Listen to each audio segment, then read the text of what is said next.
first we got word, whatever day that was in November of '94, yo, Tupac's been shot. Central, I got a black male shot at 48 and 7. You know, like 4 or 5 times. And people were saying that he got shot in the head, people were saying he got shot in the testicles, all kinds of stuff.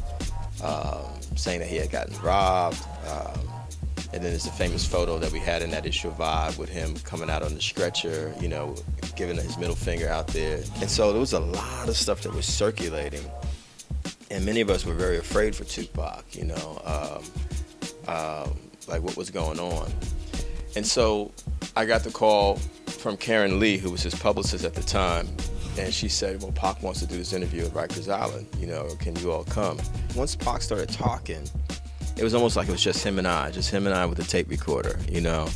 And he just let it all out, man. Like he wanted to get all this stuff off his chest. And I guess at this time he was still only 23 years old. If God give me breath for 20 more years, I see myself changing the world. I remember he was smoking cigarettes a lot. And he kept saying almost after every sentence, whoop-de-woo, whoop-de-woo, whoop-de-woo. You know, that's how Tupac talked. And he did something else that could have caused a lot of problems for himself, for Vibe, for all of us. He named every single person that he felt had something to do with this. You know what I mean?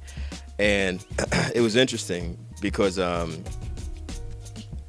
my first thought was to just go ahead and roll all the names.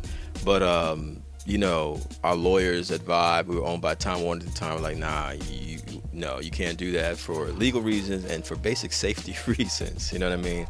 And, you know, Tupac didn't understand that. So when he read the article in prison and he came out from prison, he was very upset with me, with the magazine. He felt like, you know, I gave you guys everything and you didn't use it. A lot of the people, as you all know, who were at the studio the night that he got shot that first time, they wrote a response, you know, that we ran in the magazine as well, because, you know, obviously he was making serious allegations about Biggie, about Diddy, about, you know, Fab Five Freddy, Andre Harrell, a whole bunch of people. Fab Five Freddy had actually called the magazine to help kind of broker some sort of peace to say, hey, you know, can these guys respond? Because they felt like, you know, they were called out in a certain kind of way. But it was probably one of the most intense interviews I've ever done in my life, man. And it became at the time one of our biggest sellers because, as y'all know, Vibe was the biggest selling pop culture music magazine in America in the 1990s. And the fact that he survived those 5 bullets and lived to tell about it, you know, and like you said, the things he said in the interview, you know, if I die, you know, this might be my last interview, so if I die, I want everyone to have the whole truth, a real kind of open, confessional, you know, I mean, it was gripping.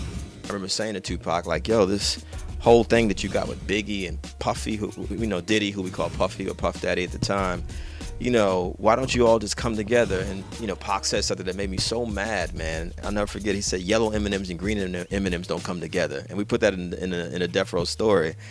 And I'm sitting there like, yo, no, man, no.